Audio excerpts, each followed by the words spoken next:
Okay, we are live yet again here on another fun episode of This Week in Drones. I'll pull up a quick view of who's on board today. Talking about drone threats at mass gatherings, and of course, the FIFA World Cup preparation coming up for a whole list of major cities I'll pull up here in a second, but a lot of major events coming up from the Super Bowl coming up in the LA area. Then just talking LA, that's sandwiched right there with the coming 2026 summer FIFA World Cup, and then 2028 Olympics, right in that same area in the same city, right? And so we've got a whole list of cities across the U.S. that are going to be hosting major events. I'll pull this up for context for everybody. You can see right down the left column there, Vancouver, Seattle, San Francisco, Los Angeles, all in the east, right? And then central, and then all the way in the west. So where I'm out here in Virginia, we got Atlanta, Miami, Toronto, Boston, Philadelphia, New York, New Jersey, right? So these are the major cities where the FIFA World Cup 2026 is coming, with all sorts of different stadiums that they need to protect. And I've got a wonderful panel here. I'll let them do introductions here in a second, but I just want folks that are starting to kind of trickle in and join the live show here to understand context for one of the big conversations we're going to be having on the podcast over the coming months up until about June 2026. However many each month, but we'll be focusing on giving tools, equipping, training, resources on what you can do as you're working in one of these major cities with your stakeholders and with like local law enforcement and state police and college campuses and private sector and protection agencies and whoever you're working with.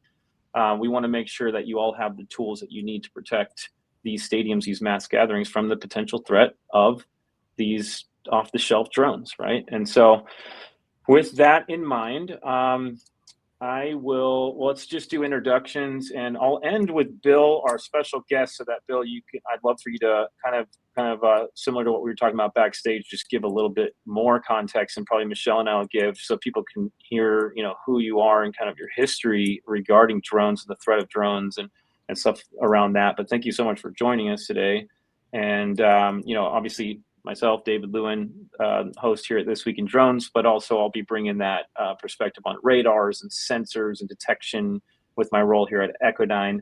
And then otherwise, Michelle, go ahead and introduce yourself and share kind of the lens that you'll be bringing to this conversation, and then take it away for a few minutes, Bill, and then we'll kind of deep dive from there. All right. Well, thank you, David, and welcome back, everybody. Michelle Duquette from 3Mat Air, my own consulting firm. My lens today is going to be yet again that enterprise lens. This is going to be a very significant element that needs to be, and we're not shoehorning in here. We actually have to find true interoperability, because this is not a set and forget. So I'm going to be looking at all of the periphery around this particular environment, where the snags might be, and calling out some of those for future discussion. Bill? Yeah, great, Michelle. Thanks. And, completely honored to be on this. This Week in Drones is very popular now, production and podcast that comes out. So happy to join you all today. Bill Edwards, and many thanks to those joining us that responded to our outreach to hear this conversation today. We're gonna focus in on some key things I think everyone will be interested in. Currently, I'm the Director of Counter-UAS Operations and Training at ENCO, and I'm focused on that foundational level of teaching people how to understand the small UAS ecosystem, and then getting them into a position where they can make informed decisions on their holistic and comprehensive physical security programs. Because now with the small drone, we've added the air domain to a legacy physical security dynamic that simply doesn't address it, frankly, the way it should. My background, retired U.S. Army. I did 30 years in the Army, multiple tours to Iraq. And in my last tour to Iraq as a ground commander, I had 2 drone platoons in my organization, and really started learning about how this technology is important to us, but more importantly, how this technology can be also a threat to critical infrastructure, mass gathering venues, sensitive sites, Department of War facilities. So looking forward to having this discussion. And again, thanks to both of you for having me on. Wonderful. Awesome. Well, shout out to a couple folks out in the crowd who are already tuning in and sending in comments while we're live here. Feel free, anyone else out there, feel free to give us a little shout what you're up to, and specifically questions for the panel, and especially Bill Edwards, who has expertise on developing a program for drone vulnerability assessments and planning and that whole picture. So if you have questions about your facility, please be sending those in while we're live. But shout out to Andrew Bowen. It sounds like the World Series just happened. It must be in your area in California, and it went well with drones. It's great. Thanks for being one of our flight crew members, Andrew. Really appreciate you. And then, of course, Zeb Nadler. Hey, you got your picture to show up, Zeb. You must have changed your profile so it now shows up. You look great. But anyway, shout out to Billy. He's a big fan of your course. He took your one of your modules for the course a couple years back. So that's awesome. Thanks, guys, for your interaction. So with that said, as you mentioned, Bill, we want to give people some practical takeaways that they can go back to their organizations with after this conversation. I want to pull up a couple more images for folks, food for thought. Here's a few of the facilities that are going to be hosting the World Cup, right? And you got Los Angeles, that's like kind of a semi-open, you can still get in the sides there, right? Like it has a cover, but you can actually fly up underneath that. All over on the top, that was top left, top right, you've got that Mercedes-Benz. Looks to me like it's very enclosed there in the Atlanta area, but then again, there could be drones for all sorts of reasons, right, flying in. And we could kind of discuss maybe the potential threat to each of these. I think would be really fascinating to kind of start with that. But then bottom left, you got that big open air, nothing covering over top. If you were to look downward, you just see the entire crowd, and a pretty big open area. Not many surrounding even trees or buildings or anything. This one was pretty big and open. I believe this is Boston, if I'm not mistaken.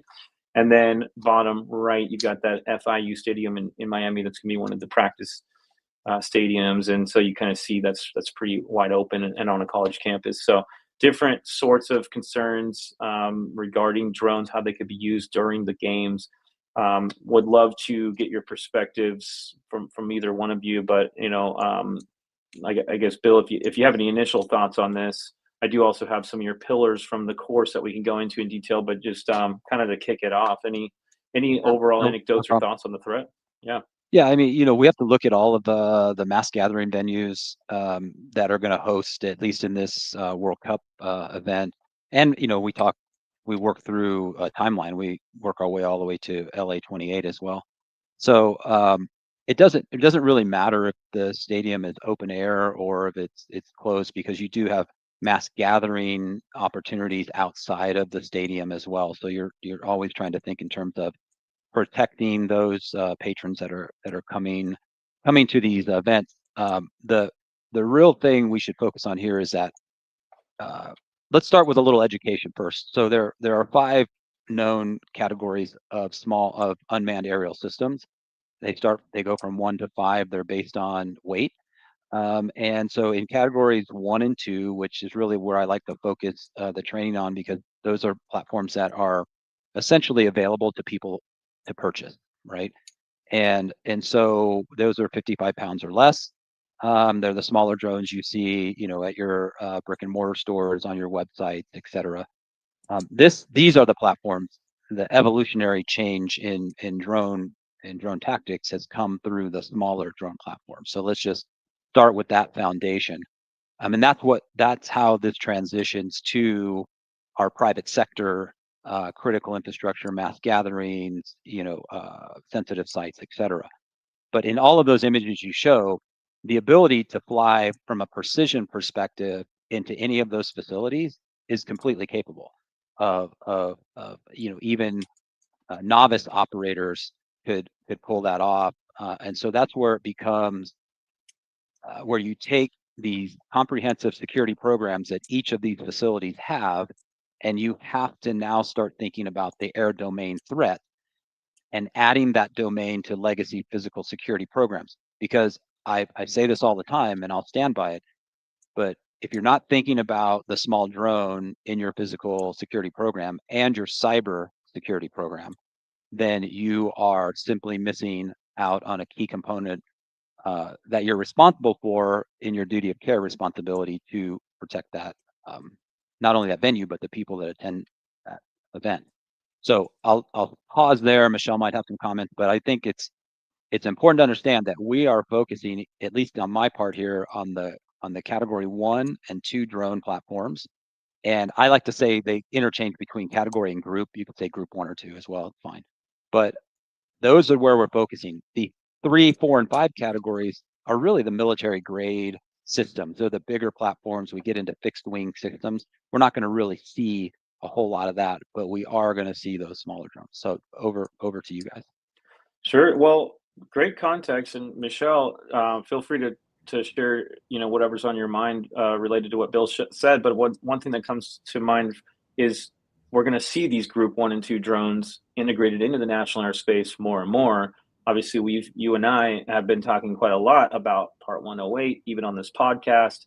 The FAA signaling that they're going to be creating legislation, or they've already drafted it, to enable mass flights of these drones, these off-the-shelf drones, to be able to deliver toothpaste and life safety things, blood transfusions, all that stuff. And that's the one that Bill is focused on in terms of, man, those are probably the real threat to these mass gatherings. So how do you put all that together? What's your thought on that? My thought is that groups 1 and 2 are probably the wolf at the door right now, the wolf at the gate, right? They are what's going to cause the most fear, cause the most consternation, because we still are struggling with how to detect and identify and track in a meaningful way. That's not saying we don't have the technology, because we know we do, but we've got to figure out how to do this at scale as a nation so that everybody has a sense of confidence that the predictability of that environment is something that can be trained to. And that I'm my hat is off to you, Bill, because it is such a complicated environment with so many variables. We have to get this right. And the only way we're going to get it right is if we continue to talk like this. And so I appreciate that David allows us to, excuse me, to come on and really hash these things out. It's not that we are going to, solve world peace here, but we're introducing, and what I'm hoping to do is that we're going to introduce you to people who don't know you, but who are absolutely going to be out here in the wild having to face these circumstances themselves. They may have a certain lens, and you're going to bring them something that they have yet to think about or didn't know was available to them. And that's how we start closing the gap. So thanks, everybody.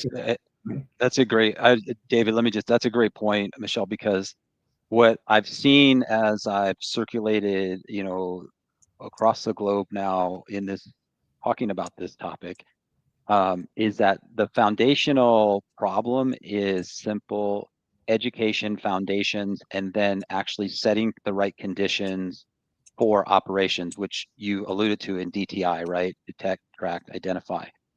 Now, at the end of that, we can also add a D to that, which is defeat at some point if we have to do it. But of course, we can get into federal law if we need to. And we know that right now, the delegation of authority down to the lowest level at the operator level does not take place based on current federal law. So it's important for us to continue to talk about this, like you said, to continue to educate, to continue to train, to get people into the right mindset of, I'm confident now, I understand this technology, I'm confident that I could put together an air domain security program, and I'm confident that I can integrate it into my overarching physical security approach. So if we can do that, we're on the right track.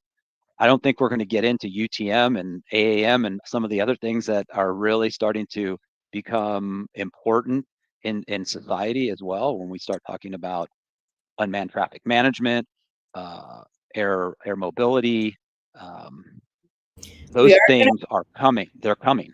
we're going to have to And talk about them yeah, though, because the architecture is being created now. So now is the time.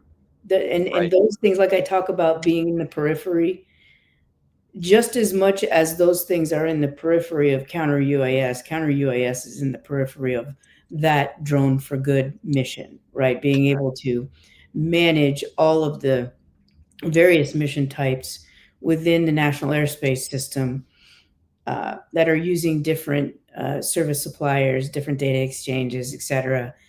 Counter UAS is going to be in the periphery of all of those. We have to understand what's important to each and see where those snags present themselves and get after them now. 100%. Yeah. I mean, that's why I like to tell the students that I work with that the ecosystem may seem complex, but when we break it down and we talk about it and we teach it in the right pillars, it comes together nicely and it's understandable. And I don't, and I think, of course, I'm not an expert. You are in national airspace and some other uh, ways of integrating this, but the the the point that people are going to struggle with is what is friend or foe? What is friend or foe when it comes to a small drone in our airspace? And frankly, I'm a huge advocate for delegation of counter UAS authority all the way down to the operator of that stadium. I don't think we should be trying to leverage the capability and capacity of the federal government at everything. It's just impossible to happen. So we got to do the right things. We've got to train, we've got to certify, we've got to monitor, and we've got to put those systems in place because the technology is not going away. In fact, it's the fastest growing technology that we've seen since we saw the cyber attack and defense evolution take place about 10 years ago, even maybe a little further back. So this drone technology, I argue all the time, I write about it all the time, is the fastest moving technology. It changes in days, weeks, and months, and not years. Mm-hmm. And so, how do we get our professionals that are on the ground working this problem set? How do we get them to think about it in the correct manner, but give them the confidence to feel like they're making the right decisions as well? So, Big time. Well, this is great. All right. Well, I got to just do a quick announcement for everybody out there, and then I want to transition to some of the pillars so people can kind of start taking notes on some of this. But White House unveils $500 million anti-drone plan or drone protection for 2026 World Cup and 2028 LA games. So take a look at this. We're going to be deep diving this in the coming weeks. But I wanted folks out there to know there are some brass tacks. There's some actual resources. We're not just kind of spinning our wheels here. There's funds and those who understand the problem and can articulate what the solutions are and what the technologies are and how to use them and how to get, how to deploy training and policies and all the things you need that take money. Those are going to be the ones that are going to be able to get a hold of this money, all right? And it's going to be, as far as I can tell, allocated, primarily towards those major cities that are hosting FIFA, the World Cup, which I'll show here again on my screen. But also, I think there's going to be some, for every state actually allocated within that. But again, here's that short list on that left side of the different cities. And if you're in one of these, I gotta say this, then if you're in Miami or Boston or Houston or Dallas or Los Angeles or even Toronto up in our friends in Canada, please reach out because we want to keep this going and join the pod in the coming weeks because we're going to continue educating on this. But if you want to do something in person, hands-on, where you want to gain that confidence, that's what Bill is here to do, and Michelle and I as well to help. But with that said, I want to pull up. We got a lot of comments coming through too, so I'm going to get to some of you guys in a second. Thanks for that interaction as well. But Bill, to kind of frame this conversation in this second portion of the live stream here, here are 5 pillars that your team has put together for CUAS methodology. And I'd like to hit these. I'll pull it down off screen here in a second so we can hit them one at a time. But just talking strategy, understanding of the potential threat, which we've covered a little bit here already, showing some of the stadiums. We've, barely touched it, but, kind of overview of, yeah, we need to understand the threat. and then of the unmanned platforms, there's groups 1 through 5, etc., at the leadership level, as well as more broadly throughout the safety and security industries, critical to address it. So that just the strategy piece is huge. And then secondly, let's hit education. And then dear to my heart, of course, is the technology piece, which we'll hit after that. But I'll pull this down. But can you just give us, as our teacher here today, as people are taking notes, what's a couple key Right. takeaways under strategy? Yeah, thanks. Hey, put it back up so that I can Oh, sure. I can Yeah. see it. Yeah. So this is just for everyone on that's listening in. This is how I framed the problem when I started to think about building, a training curriculum that would support your efforts. And really, for me, it was all about um, in my personal life contributing back to security, safety, emergency preparedness after a lifetime of service in the military. I wanted to continue that service when I retired. So I started thinking about drones in this aspect because they were evolving so quickly, and I saw what I was doing with them personally when I was commanding my battalion in 2009, 10, and 11, and so and that was even a little earlier because, as you all know, we really saw the first commercial drone come to market around 2010, even though some argue it was maybe 2006. But so we start with strategy, and the reason I start with strategy is because this is a way you really have to inform or educate your executive leadership. So think in terms of the C-suite, think in terms of senior executive service in the government, think in terms of general officers, flag officers, et cetera. You really have to teach them first so that they understand the problems you'll be bringing them as a staff action officer or as someone that's working the problem from the tactical level. And so what I like to do is I like to get in and I like to talk, and I'll just say this in this way. I like to talk to your bosses and our bosses, and I like to inform them and make them understand or help them understand how this ecosystem is developing. The second pillar here is where I really start getting into the education of this small UAS evolution, and I start by teaching an introduction to counter UAS technologies, and then I also teach on federal law, and then whatever state I'm teaching in, I try to address some state law in this as well. And so this gives you the foundations from an educational perspective that then leads you into what I would call your true capital investment. So you have capital investment in two ways: in people and in technology. And so when you think about this, this is your capital investment. So I'm sort of walking you to the point where you can be really confident and think intelligently about how to buy technology. What I do want to put stomp is the first thing we like to do is buy technology. That should be not the first thing we do. We should be informed about how we buy the technology and what the technology can do for us before we make that capital investment. That's why you can see how the strategy on that pillar chart, it goes from strategy to education to technology. And then we get into emergency response, or I'm sorry, we get into physical hardening, which is really where you do your assessment of your physical facility. And then lastly, we get into emergency plan, policy, procedure, and then CONOP development. So CONOP development is your left of drone launch program, which is how I call this. I call it an LODL program. So David, I'll pause there. You may want to jump in on technology, but I think, if you look at this holistically, how I've thought through it, it makes a lot of sense. And then in each one of those pillars, I'm teaching a course that actually supports that knowledge base. Totally. That's great. So just taking them one at a time. If we go into, I think you mentioned getting in front of the bosses and helping those in leadership understand the threat, giving language to that. So, I'm sure some of these folks that have stadiums that they're going to have to protect, right? They could be state law enforcement listening in, local law enforcement. They could be a university that has a stadium that's going to be utilized. It could be again, private security industry listening, and they go, "Hey, we want to offer our services. We want to buy services. We want to buy products and put them out.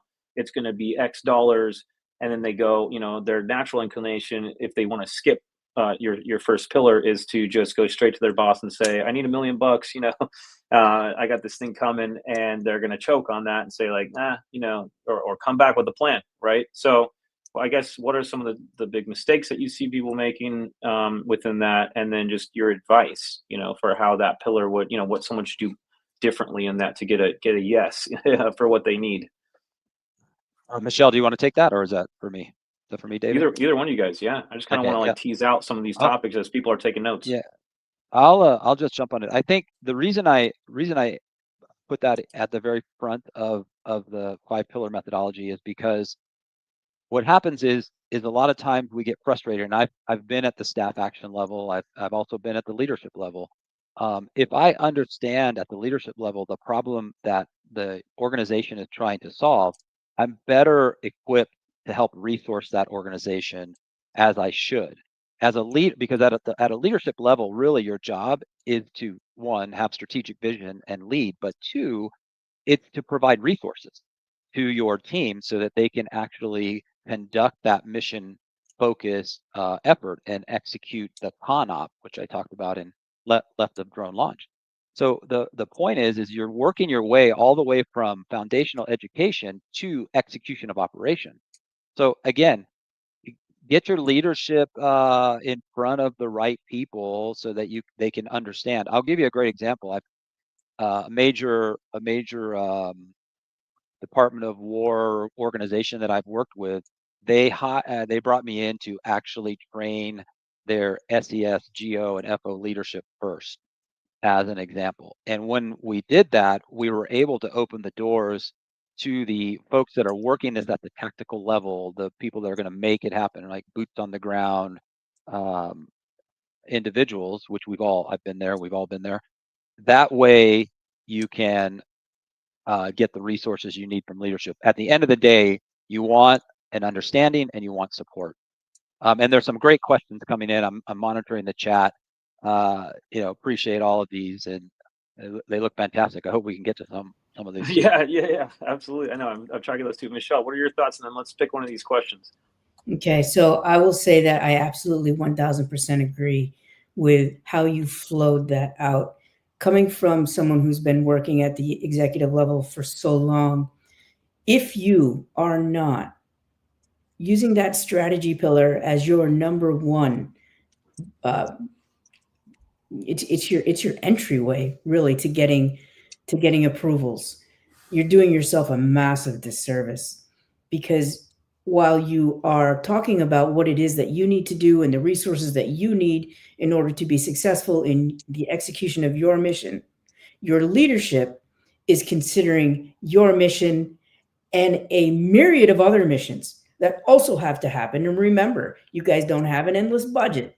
So there are prioritization discussions that have to happen.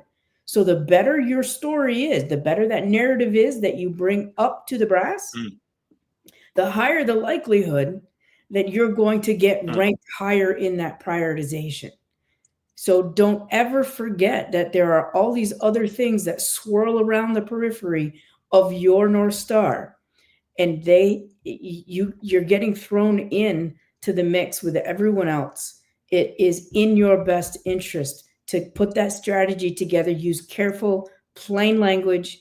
Don't use the buzzwords, because remember, sometimes that's just part of how you and your team talk to one another. But the leadership isn't going to necessarily have those same understandings and definitions that you guys do when you're talking about it quickly. Be very clear, but get that strategy up the flagpole so that you can get the right kind of buy-in right from the get-go.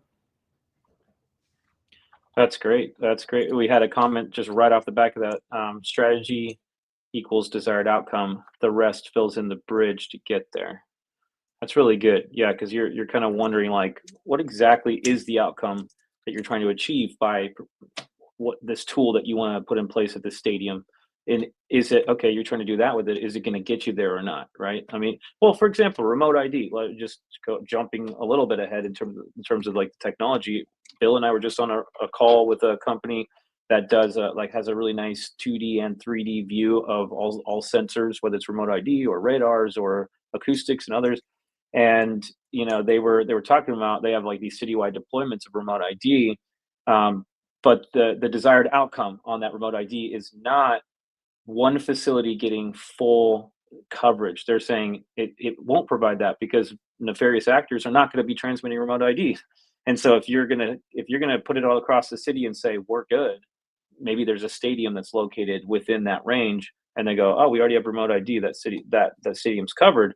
This company who sells remote ID said that's not sufficient. That's like a misuse of, that's a wrong outcome or whatever. That's the wrong strategy. They said instead the remote ID does provide something. It provides situational awareness, patterns of life, typical takeoff and landing points.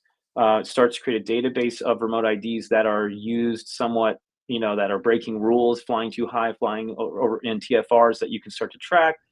A whole list of really, really great outcomes that come from a citywide remote ID deployment. But then they said, well, oh, if you're trying to protect that one stadium in that specific area, you need something like radars, cameras, to actually be able to see everything that's there, because you're going to miss X number, whatever it is, half of, or at least the really nefarious actors, even if it's a small percentage. So I thought that was kind of an interesting point on which that. addresses a couple of questions in the chat. One is layered sensor solutions, which is what David's describing. And so the layered sensor solution is really the only, in my opinion, the only way to go if you truly want to have a good picture of your airspace. The remote ID idea, just think of it as another tool in your toolkit, that if you can see it and you can understand it. And remember that normally if remote ID is working, it's probably a legal operator, someone that's doing it legally and wants to follow the rules, etc., which is always good. And what we found out in our recent training down in Miami is we had on the question below that, David, we did engage with the law enforcement DFR programs in the Miami area, and I will tell you, those folks, they are true professionals. They know what they're doing. They're flying as experts, and I've seen a lot of drone pilots over the years, and these folks are experts. But we did engage them in the course that we taught, which was a drone vulnerability and risk assessment course, and they were blown away by how we were helping frame their mindset on to look at the problem. Because remember, if you're a DFR operator, you have a specific mission set and you're looking at your problem in a specific way. And so what we did was we changed that around for them a little bit. And frankly, one of the best testimonials I have from the training is from the sheriff's office DFR expert saying, this is how it benefited us. And so we, I saw another post earlier, Tim Martin, I think, put in there about offering, there's some drone training in Florida. That's great. We have to keep doing this. We have to keep educating. But the point is we took, and I'll make this point quickly. It was roughly around a FIFA World Cup training facility, but we took the DFR experts from the Miami area, and then we utilized their drones as part of our assessment program. So it was an amazing training event. And well, I think speaking, Michelle, of the converging of the two sides, right? The enablement, the UTM. Sorry to interrupt you. Yeah, exactly. And so it's really about growing in this program. And then again, I like to say this all the time, and there are plenty of people in this podcast and on this call that I would consider an expert in this ecosystem. I consider myself a person that has a lot of experience, but I would not categorize that as expertise. In this, I learn from everywhere I go. I learn from all the people that I teach. And so again, this methodology, this adult learning model is the way to go as we sort of build out not only our defenses, but identifying what is friend or foe at the end of the day. Absolutely. I got a shout out to a lot of these questions that say LinkedIn user. This is from our good friend, Charles Werner. For some reason, your profile is locked down like Zed's used to be, and I don't see your pretty face in there, but shout out, Charles. Thanks for the questions. We've got other ones flowing in, but I'll take a look at those. Let's keep down this path. Actually, Michelle, any comments from off of that, or and then I'll pull up the pillars again. I am thrilled to be in this conversation right now, because this is, you're singing my song. I am staunch advocate for being able to open the aperture. Yes, I understand you have a mission. I appreciate your mission. We can't do without your mission. However, comma, life is surrounding you, and there are all of these other nuances that have to be considered. As much as it's painful, we've got to be cognizant of everything else that's happening outside of your mission, because it's going to take us massaging that periphery in order to make this work all the time, every time. We've been using the word scaling, and I've started to get annoyed with it, because I think, again, it's become a buzzword that it means something different depending on who you are and what your role is and what your motivation is. And in some cases, it's being used as a deterrent, because scaling is so complicated and so hard. And, if it doesn't scale, we can't do it. Well, that's kind of malarkey. We boots on the ground guys are teaching us what it looks like to use it in every environment that they've been able to accomplish so far. What we've not done a good job at is stitching that all together at the enterprise level. And that is where we get to the holistic policy that enables the relief that we need, so we don't have to do the mother may I for every single mission. That's great. That's great. I got to add an anecdote along with this. Is when Bill and I were on site, had a stadium recently, and he mentioned, there was the DFR, the drone as first responder law enforcement units that had equipment that brought their drones. They were able to use them during the assessment to fly paths of potential nefarious actors, to get up to vantage points, to look at what radar coverage would be if I were to deploy radars on a site. And we're like, we fly up to the top of the building without even having to physically go there. It was really cool. But I think kind of the takeaway for people out there that I think is relevant is all these stakeholders need to work together. They need to get in the same room. It was state law enforcement, local law enforcement, university law enforcement, the port, someone from DHS, I think, and all these groups together on site, looking hands-on at equipment technology. But they were not all security folks. They were both sides. They were security and the drone as first responder enablement piece. And the DFR side uses the same technologies. They use radars, they use remote ID. So we were literally looking at blending in terms of radar coverage. We're like, okay, we could put small radars right here at the facility, but then found out, the county actually has a full-fledged DFR program they're expanding, and they're looking at the longer range radars that would actually shoot out over top of the facility from a distance. It was pretty interesting. So that it was like, oh, wait a minute, they could use these long range ones and give the coverage for the security folks. And that's the drone as first responder program, providing counter drone coverage with their sensors over the stadium. So it's so if we could all just those worlds are converging. Using those words, then we've got a common detection capability that can be shared within the same geographical region. We don't need to call it a DFR, and we don't need to call it a counter UAS. It is common surveillance, common detection, a shared service. And once we're able to get past all of these firewalls that we've created for ourselves, but it's because we're still learning, we're still finding, it's growing pains, really. And we can get to a point where we have shared services as a funded line item for that region. We're going to start making some headway faster. We're kind of competing with ourselves right now. Yeah, it's fantastic. I'm looking at the question. What are your thoughts on states authorizing mitigation? And I'm smiling a little bit because, and I think that came from. Is that from Charles? Charles? Yes. Yep. Charles Werner. Yeah. Yep. Good to see you, Charles. It's interesting, right? I think the two states we're talking about are Louisiana and Arizona. So Louisiana has a state mitigation law in effect.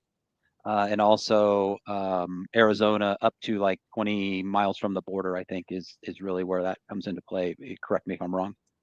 But I think it's a move by states to exhibit sovereignty at the state level, but it's also saying hey, federal government, you should wake up, because we need this delegated authority down to the state level, SLTT, in many ways, but also, in Bill Edwards' humble opinion, down to the operator. Let's train, certify, and trust the folks that are running security at these venues to help us, and to integrate into this ecosystem of DTI and potentially D, right, which is detect, track, identify, and then potentially defeat. So because if we can identify, a threat. I'll give you a great example. If you're watching the news, the World Series is happening right now. Everyone's aware of that. It came out in the news a couple of days ago that over the Blue Jay Stadium, there were multiple drone flights, and there were arrests made, and all kinds of things happening in Canada, based on small drones over a mass gathering venue that has a world or a global audience. And so we have to start thinking in terms like that. The U.S. is getting ready to host World Cup 26, the American birthday, or the U.S. birthday, 250, and then LA 28. We've got some major events coming along. So let's keep thinking about it. It says Brandon Youngblood. What is he? Yeah, I think Brandon's right. I don't think it's been tested in court. And so I agree with him 100%. It probably, his statement is allowing mitigation wouldn't hold up in court. It's probably true, but my point is, I don't think the states are looking at it that way. They're saying, are you going to challenge us on this? And I think that's where it's headed. I wouldn't want to be the individual pulling the trigger, though. That's for sure. End up in front of Congress, and even if you're like a lowly law enforcement agent, all right. Yeah, it's an interesting way that's moving forward. But again, if there's others out there in the discussion that know of other states that have delegated mitigation, let us know. But I do know Louisiana's one and Arizona's the other. I heard Texas was pushed some, but thanks, Brandon. Good to see you, buddy. So I wanted to, we're kind of on the back half here, and I want to pull up the images for context again one more time of a few of the stadiums that are going to be, as far as I'm aware, are going to be hosting out of many. I mean, there's 100-something games, right? They're going to happen. There's probably a pretty long list of sites that are going to be need protection. But as everyone can kind of see here, those who just joined, from the top right, totally enclosed, to the bottom right, like totally open air stadiums that all have slightly different methods or, thoughts, kind of attack vectors that can be utilized. As we're looking to protect these, practically speaking, Bill, would love to hear from you, and I'll pull up one of the slides here with some of the other pillars, right, that folks need to be considering from kind of left to right. But do you have any takeaways underneath each one of these, and we can kind of make them each conversation points as well, and questions, folks, live while we're live on this topic. Yeah, thanks. So this is three legs of the four-legged chair that I teach. The first one that's not on here is Introduction to Counter UAS Technologies and Law, federal law, and then of course we work in state law. So that's on. If you were looking at this slide, it would be on the left of drone vulnerability risk assessment. So it's a methodology. It's a way of thought. At this point, I've taught over 400 people that have from all different departments and agencies and private sector entities. We've even done critical infrastructure for water facilities and power facilities in the state of California and others. But the way this works is that we lay the foundations in the first course, and then we get our students out onto a site, a live or a target location, I would call it, and we conduct in group format. We conduct a drone vulnerability risk assessment, teaching the framework that I teach. And then in the third and fourth stages, we develop our drone emergency response plan, which is policy, procedure, standard operating procedures, internal and external stakeholder engagement, and then how to build those quick reaction forces. And then lastly, in the fourth course, left of drone launch is really all about CONOP development and how you operationalize your plan.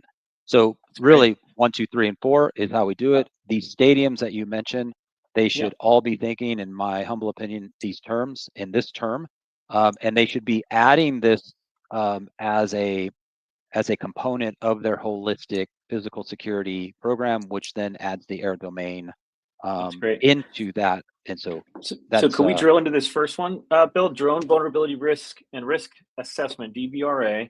What would it, if there's a group right now that tomorrow they're going to be walking one of these facilities, what do they need to think about when it comes to this first step, where you say the first step is understanding the air domain and how it could affect your security at that particular site? What are some of these steps, some notes that people could take on this one? Yeah, I mean, it's there in the chart. I mean, it's all about critical asset identification, because the way it works is you identify your threat, you identify your critical assets, then you identify the vulnerabilities to those critical assets, and then you attempt to mitigate the risk. So you're never going to mitigate 100% of the risk. If someone tries to sell you that, I wouldn't listen to it. But you're going to mitigate risk to a certain level of a comfortable level that is the leadership will accept. So critical asset identification, to me, I mean, you always start with people. People are critical assets. We want to protect people. How do we do that in open air venues, specifically from a drone threat? Then I teach terrain analysis. I teach POL analysis, key terrain identification, and then we get into how does the law affect that specific state or region or locality that we're at. What we've seen in the creative sense is a lot of law enforcement in specific areas are using other laws and codes on the book to support a counter drone approach, which has been fairly interesting. You can think in terms of invasion of privacy laws, et cetera. You can do that because these drones do have really high-end cameras on them. And so those types of things. And then we talk about technology implementation and how you would do that. So the question earlier was, what's a layered sensor package? We teach that. We teach that in this, and we tell people how to think about it. And David, you can jump in as an expert in this area. But the bottom line is that's how the assessment takes shape. Then it comes together as a product.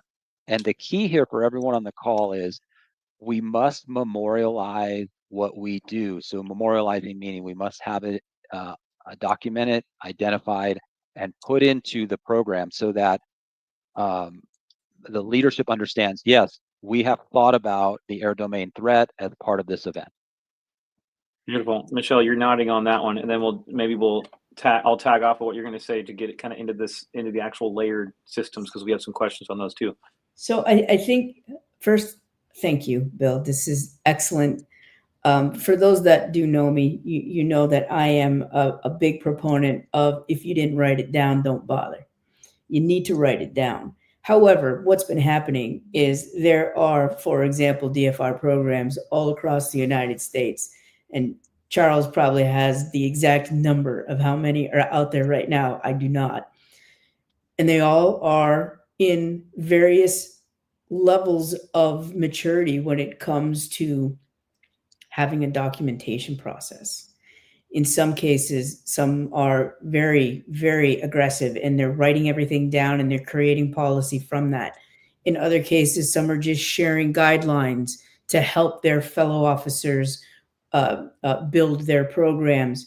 But what we don't have is that collective analysis that normalizes it all so that we can then build that enabling policy. Again, I'm going back enterprise-wide.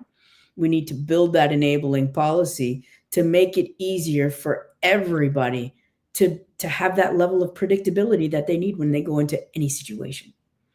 So I appreciate that is part of your course.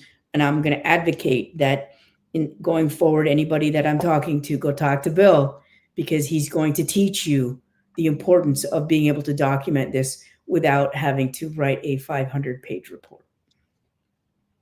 There you go. That's great.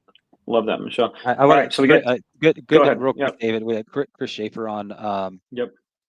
His comment is also need to consider not being centrally focused on the stadiums. There are many other advantages, targets. I totally 100% agree. When I talk about this in terms of just protection of the homeland, U.S. homeland, and others, if you're outside of the country and listening in your homeland, whatever it may be, wherever it may be, is you have critical infrastructure, you have sensitive sites, you have mass gathering venues, you have places where people go for concerts. You have all kinds of different areas where the physical security program does not address the drone or the evolution of the small drone. So it fits almost Brilliant. everywhere.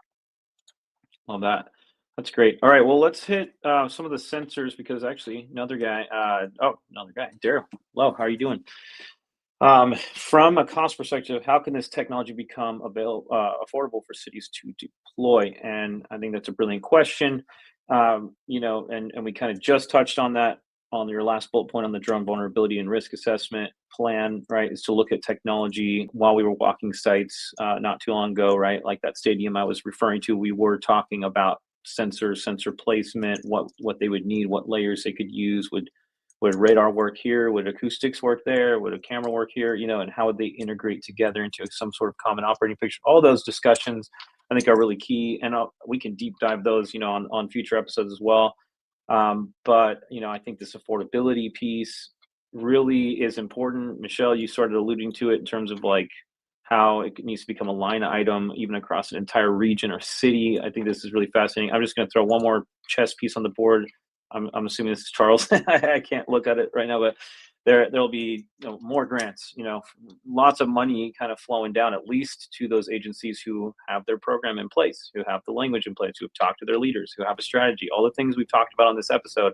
Rewind it, listen to it again, take some notes, because some of it sounds like jargon if you've only heard it the first time, but literally it's those people that grasp these things that are going to get the money. I'll say that. And then that kind of answers your question on how to afford it, is get some money to afford it. That's one. But Michelle, I just want to hear kind of some of your thoughts, because on this like bigger picture, how to make it a line item and what you mean by that. I do want to shout out to all these little programs that, yes, are siloed and maybe are specific to DFR here and counter UAS there. In my opinion, at least they got something going. They got some form of technology. They got a trailer out there with some RF detection and radars and a camera, and they're moving it around. And maybe that was all they could afford today, but then, maybe they're looking for funds in the future. I mean, at least we've started somewhere, but now it's all peppered everywhere and called different things and kind of disjointed. And how did they make it? Where did they get the line items to actually continue that after that person retires and leaves that trailer behind, and the next person takes it over, and there was no integrated, built-in line item to sustain it? I ramble a little bit to say, take it away, Michelle. I want to hear your thoughts. What is the answer to this? I have no idea. World peace. Come on. We have 5 minutes to solve world peace. You can do it. What I would suggest is on the counter UAS environment side, give some thought to something that Charles Warner has been foot stomping for a while now. We recognize that standing up any drone program in public safety, or whether it's a DFR program or a drone in the trunk, or whatever it is, that there does need to be some structure to how you are characterizing the assets, how you characterize sustainment, how you characterize future planning for the next year's budget, and so on. And if we can wrap our arms around what that structure looks like, then you have an opportunity to start talking with those other funding streams that are in your area. So it's likely that our state level governments are going to get more authority and more budget to be able to make those kinds of decisions for each of their own states.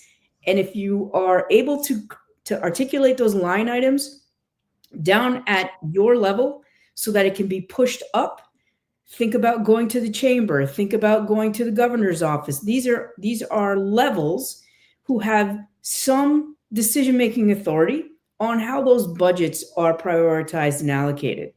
So that's number one, because on the public safety side, as they are trying to find some level of I don't want to use the word standards because that has its own meaning, but a common structure to be able to monetize what each department needs for the mission that they need their drones for. it becomes easier for that city, county, geographical region to be able to align budget buckets to serve that mission. I would offer that the counter UAS community could do the same, because you also are going to be following the same kind of footsteps that public safety has already done. And they've already learned this lesson. And that each of you starting up individual small programs is good at first. And it teaches you how to do the no kidding operationalization. It's how you get it done. It's how you get after it. You absolutely have to do that. However, there's going to come a time where your neighbor and their neighbor and all of you are going to start competing for the same monetary resources. So my suggestion is that you start looking at this a little bit higher. Call your buddy over there in the next precinct or the next area where there is a counter UAS set up, and start talking about the shared services.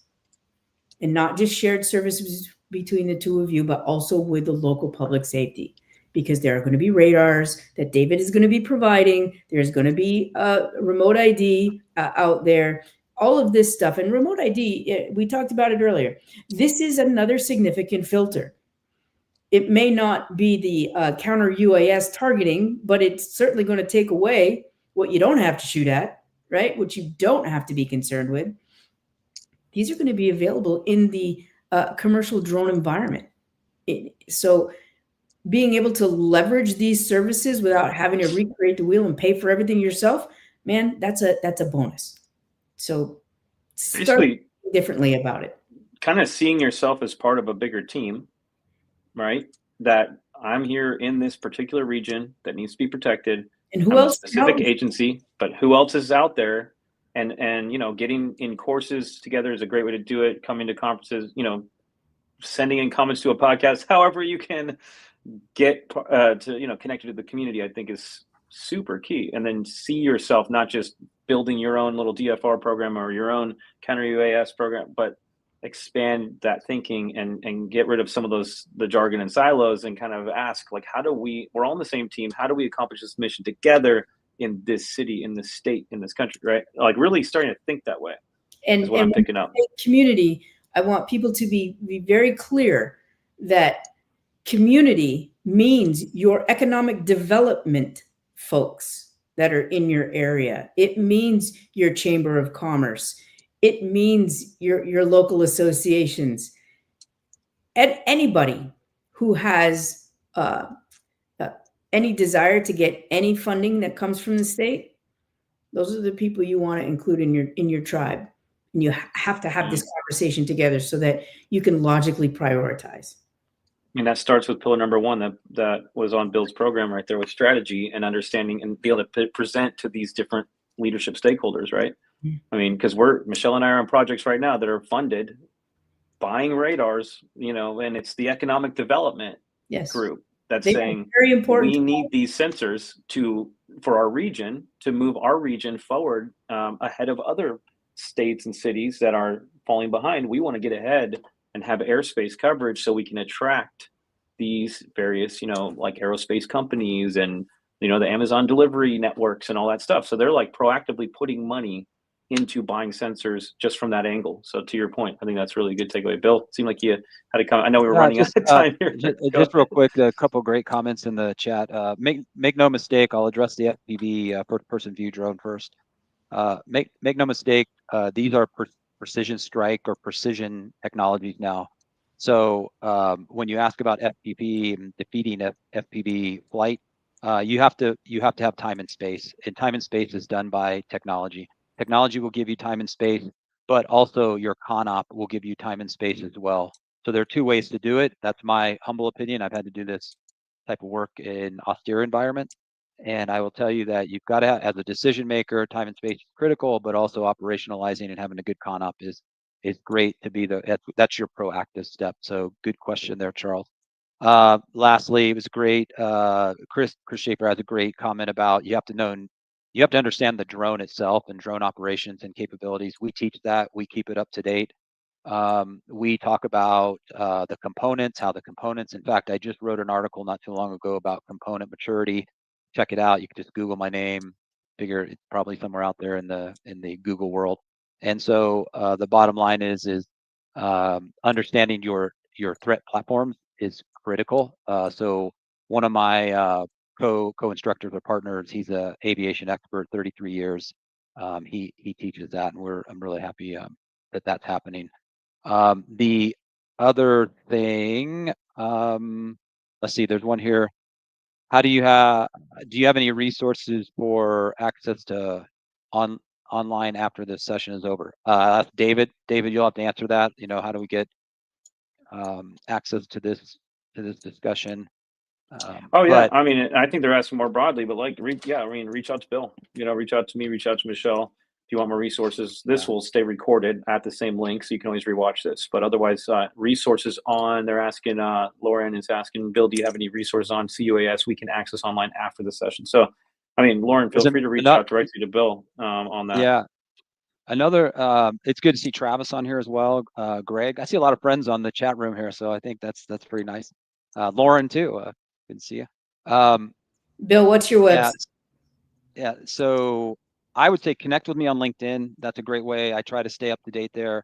Everything I write for Forbes Tech Council, write for ACES, write for SIA, you write for all of these different organizations. You can get it in the publications tab.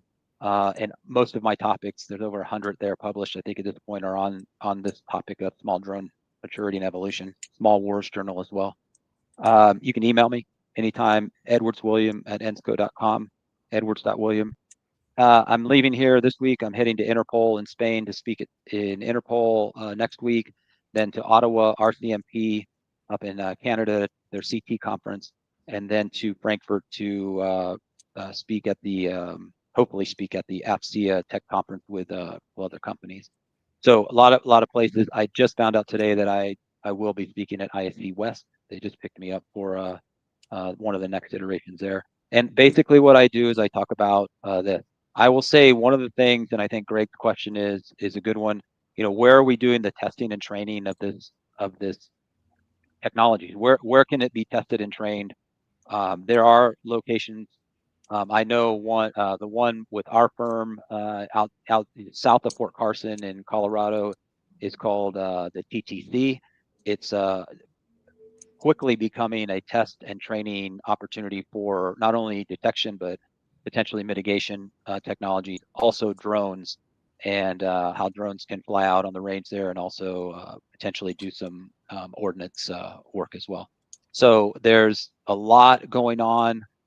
David and Michelle, thank you very much for an engaging conversation. Wonderful podcast. I tune in all the time as a listener, so I'm glad to actually be on this time, and thanks to all the friends that tuned in as well. So I'll stop there because I know you have to close out.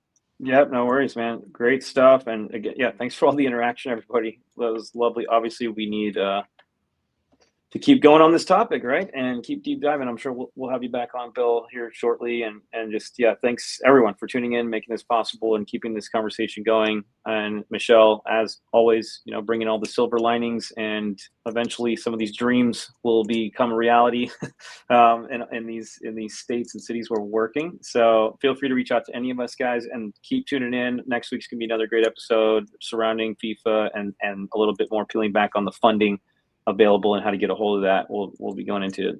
So anyways, thanks again. We'll see you next time on another live episode of This Week in Drones. Have a good one.